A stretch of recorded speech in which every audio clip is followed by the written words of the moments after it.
नोरमा group, जो सोचता है वो करता है। आपके अपने सपनों का आशियाना। 2025 के चुनाव से पहले नीतीश कुमार कई ऐसे फैसले हैं जो लगातार धड़ाधड़ किए जा रहे हैं। ऐसा लगता है कि चुनाव अगले ही महीने होने वाला है। हालांकि हम आपको जैसा बता रहे हैं और आपने जानते भी हैं कि जो चुनाव होने वाला है बिहार में विधानसभा का, वो अक्टूबर में होगा। नवंबर में नई सरकार का गठन होना है। उससे पहले नीतीश कुमार की यात्रा, नीतीश कुमार के फैसले, नीतीश कुमार का पटना से लेकर के दिल्ली तक की यात्रा पर जाना, नीतीश कुमार का धड़ाधड़ कैबिनेट की मीटिंग बुला करके फैसला करना, कहानी कुछ और बता रहा है। आज भी नीतीश कुमार ने अपने कैबिनेट की बैठक बुलाई थी। हालांकि कल ही जब वो राज्यपाल से मिलने के लिए सुबह सवेरे निकल गए थे, तब भी बिहार की राजनीति में एक अनिश्चितता का वातावरण था और लोग कई तरह के कयास लगा रहे थे कि आखिर क्यों गए हैं। लेकिन मुख्यमंत्री नीतीश कुमार जिस कारण से गए थे वो हमने आपको बता दिया था। आज मुख्यमंत्री नीतीश कुमार ने कैबिनेट की बैठक बुलाई और इस बैठक में 55 प्रस्तावों पर मंजूरी दी गई। बैठक में पटना के क्षेत्रीय पासपोर्ट ऑफिस बनाने की बात की गई, जिसके लिए 1.46 एकड़ जमीन विदेश मंत्रालय को निःशुल्क ट्रांसफ़र करने के प्रस्ताव पर भी स्वीकृति दी गई। इसके मायने आप समझ सकते हैं। इससे आप अंदाज़ा लगा सकते हैं कि नीतीश कुमार की आगे की रणनीति क्या है। बैठक में कुल 55 एजेंडों पर मुहर लगाई गई है और हम आपको तफसील से बताते हैं। इसके आधार पर आप समझ जाएंगे कि नीतीश कुमार चाहते क्या हैं। आपको याद होगा 2015 में दीघा से नीतीश कुमार ने अपने उम्मीदवार उतारे थे। हालांकि वो हार गए थे, लेकिन अब नीतीश कुमार की नज़र पटना के कई क्षेत्रों पर है जहां वो अपने उम्मीदवार भी उतारना चाहते हैं और जीतना भी चाहते हैं।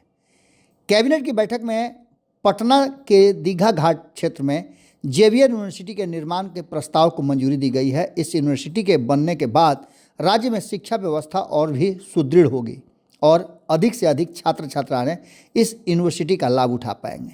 इसके बाद प्रगति यात्रा को लेकर के 21 प्रस्तावों को मंजूरी मिल गई है।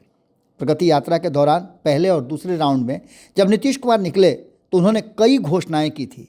अब ये बात आप समझ रहे होंगे कि हम आपको बता क्या रहे हैं और इसके मायने क्या हैं। तो इसके मायने आपको समझ में आएंगे जब जैसे जैसे हम इन सब चीज़ों को भी तफसील से बताते रहेंगे, वैसे वैसे आपको समझ में आने लगे कि नीतीश कुमार का एंगल क्या है और वो 2025 के चुनाव से पहले करना क्या चाहते हैं। कैबिनेट की बैठक में प्रगति यात्रा के लिए 21 प्रस्ताव पर जो उन्होंने फैसले लिए थे उस पर निर्णय हो गया है। प्रगति यात्रा का मुख्य उद्देश्य राज्य के हर कोने में पहुंचकर वहां के नागरिकों की वास्तविक स्थिति को समझना और सरकार ने जो अब तक काम किए हैं उन योजनाओं में क्या कुछ रह गया है और क्या करने की ज़रूरत है, इस पर नीतीश कुमार विशेष ध्यान दे रहे हैं। इसके अलावे कैबिनेट की बैठक में पटना एयरपोर्ट के विकास के लिए 21 एकड़ जमीन को भारतीय विमानपत्तन प्राधिकरण को निःशुल्क हस्तांतरित करने के प्रस्ताव को मंजूरी दी गई है। आप समझिएगा कि 2 ऐसे प्रस्ताव हैं जिसमें निःशुल्क भूमि हस्तांतरित करने की बात की जा रही है। यह जमीन पहले भारतीय कृषि अनुसंधान परिषद को लीज पर दी गई थी। अब इसे पटना एयरपोर्ट के समानांतर टैक्सी टैग और अन्य निर्माण के लिए दिया जाएगा, जिसमें हवाई यातायात को सुगम बनाया जा सके।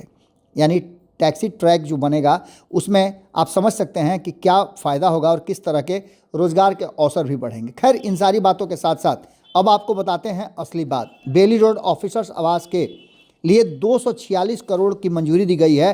पटना के बेली रोड में स्थित 60 सेट ऑफिसर्स आवास के लिए 246 करोड़ रुपए के प्रशासनिक स्वीकृति दी गई है। वहीं भोजपुर के पीरो अनुमंडलीय व्यवहार न्यायालय के कोर्ट भवन, हाजत भवन और अन्य निर्माण के लिए 34 करोड़ से अधिक की राशि प्रस्तावित की गई है। यानी कुल 55 एजेंडों पर मुहर लगी है, जिसमें सबसे बड़ी बात कि नीतीश कुमार ने बिहार सरकार की तरफ से और बिहार की तरफ से निःशुल्क भूमि विशेष योजनाओं के लिए दी है।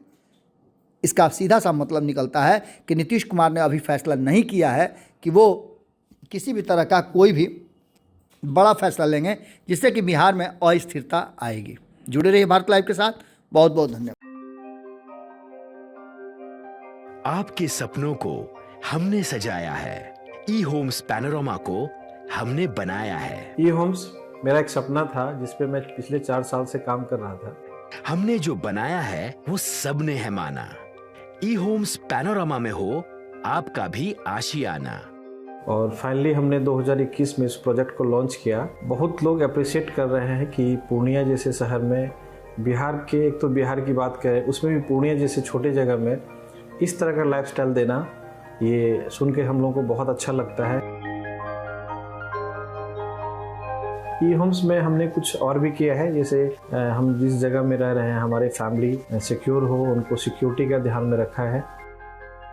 आपकी सुविधा और सुरक्षा आपके लिए खास है, ये आपका विश्वास है। इसमें आर्टिफिशियल इंटेलिजेंस का 7 लेयर सिक्योरिटी का हमने इस्तेमाल किया है। लस ग्रीन कैंपस को बनाया है। यदि हमारा बाउंड्री वाल है तो वो वर्टिकल गार्डन है।